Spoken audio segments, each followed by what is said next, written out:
ओम शांति। भाग्य विधाता भाग 2।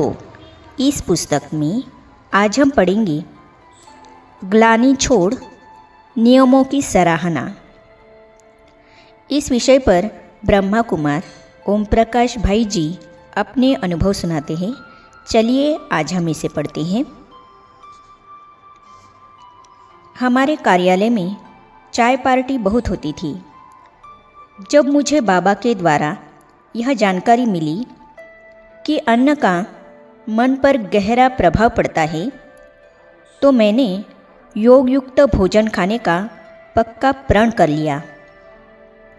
कई साथी मेरे ऐसे नियम को देख मुझे पागल भी समझते थे, परंतु हमारी स्थिति तो ऐसी थी कि दुनिया कहती हमको पागल, हम कहते हैं दुनिया पागल। कुछ समय बाद मुझे पागल कहने वालों ने अनुभव किया कि इनके नियम कितने अच्छे हैं, ये नियमों में कितने पक्के हैं। फिर वे ग्लानि छोड़ नियमों की सराहना करने लगे। ईश्वरीय सेवार्थ मैं बहुत छुट्टियाँ लेता था। मेरे ऊपर लाइब्रेरियन था। वह कहता था, ना चाहते भी मैं तेरे प्रार्थना पत्र पर पता नहीं कैसे हस्ताक्षर कर देता हूँ। प्यारे बाबा ने उसके ऊपर पूरा जादू कर रखा था। एक राज की बात यह भी देखी कि जब भी मैं मधुबन में बाबा से मिलकर वापस लौटता था, तो मेरी पदोन्नति हो जाती थी। मेरे घरवाले इससे बड़े प्रसन्न होते थे। सूक्ष्म रूप में उनकी श्रद्धा तो बैठती ही थी। स्व उन्नति पर बहुत ध्यान था। उन दिनों बाबा मम्मा तो साकार में थे ही। हमारे सभी निमित्त शिक्षिका बहनें अर्थात दादियाँ भी हर कर्म से प्रेरणाएं देती थी। इनमें रूहानी निस्वार्थ स्नेह कूट कूट कर बाबा ने भर दिया है। वे खुद ना खाकर भी क्लास के भाई बहनों को खिलाती थी। कपड़ों के केवल 2 ही जोड़े रखती थी। स्वयं उनकी धुलाई करती थी और तकिए के नीचे दबाकर प्रेस कर लेती थी। खाना इतना कम खाती थी कि छटांक अर्थात 62 ग्राम खिचड़ी में भी 6 बहनें तृप्त हो जाती थीं। इनकी हर पल यही हार्दिक इच्छा रहती थी कि जो भी भाई बहनें आते हैं वे परमात्मा के प्रिय रत्न बन जाए। बाबा से इनका इतना गहरा प्यार था कि जब भी बाजार में नया फल आता था, बाबा को खिलाए बिना स्वयं नहीं खाती थी। कैसे भी करके उस नए फल को पहले आबू में भेजती थी। सेंटर पर सारे दिन अधिकतर ज्ञान चर्चा और मुरली का मनन चलता रहता था। स्व उन्नति पर बहुत ध्यान था। सारा दिन व्यस्त रहती थी। ऑलमाइटी बाबा ने दिया 3 दिनों का प्रोग्राम।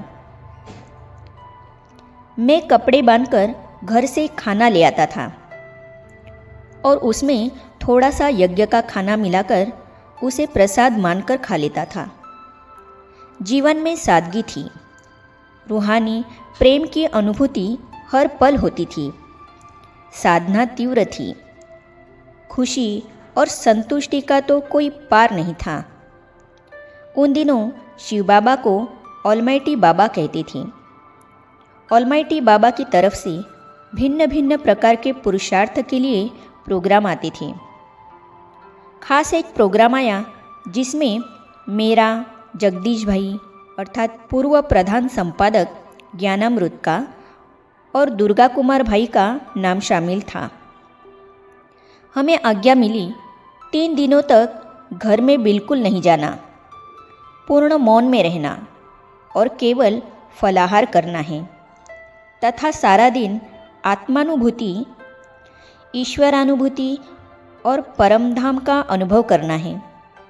उन 3 दिनों में मैंने अनुभव किया कि आत्मा शरीर से न्यारी होकर जैसे वतन में ही रही। आंतरिक स्थिति इन अनुभूतियों के बाद बहुत ही अच्छी हो गई। जैसा कर्म मैं करूँगा, मुझे देख और करेंगे। सन 1955 में जब मधुबन माउंट आबू में आया तो मुख्यालय कोटा हाउस में था। उन दिनों सरकारी बस से ऊपर जाती थी और बस स्टैंड से पैदल ही कोटा हाउस जाती थी। जैसे ही सुबह 7-8 बजे के बीच तैयार होकर पहुंचा तो देखा कि बाबा, मम्मा और कानपुर के कुछ भाई बहनें सब्जी काट रहे थे। बाबा को इस कर्म में तल्लीन देख हल्का सा संकल्प मन में उठा और फिर तिरोहित भी हो गया। संकल्प यह था कि इतनी बड़ी हस्ती को इतना छोटा कार्य करने की क्या ज़रूरत है। उन दिनों तो साकार को ही निराकार मानती थी। मेरे इस संकल्प का बहुत सुंदर उत्तर प्यारे बाबा ने अगले दिन की मुरली में दिया। बाबा की मुरली की यह तो विशेषता है ही कि उसमें प्रश्न का उत्तर बिना पूछे ही मिल जाता है। बाबा ने मुरली में कहा, जैसा कर्म मैं करूँगा, मुझे देख और करेंगे। इसलिए बाबा को कर्म करके दिखाने पड़ते हैं।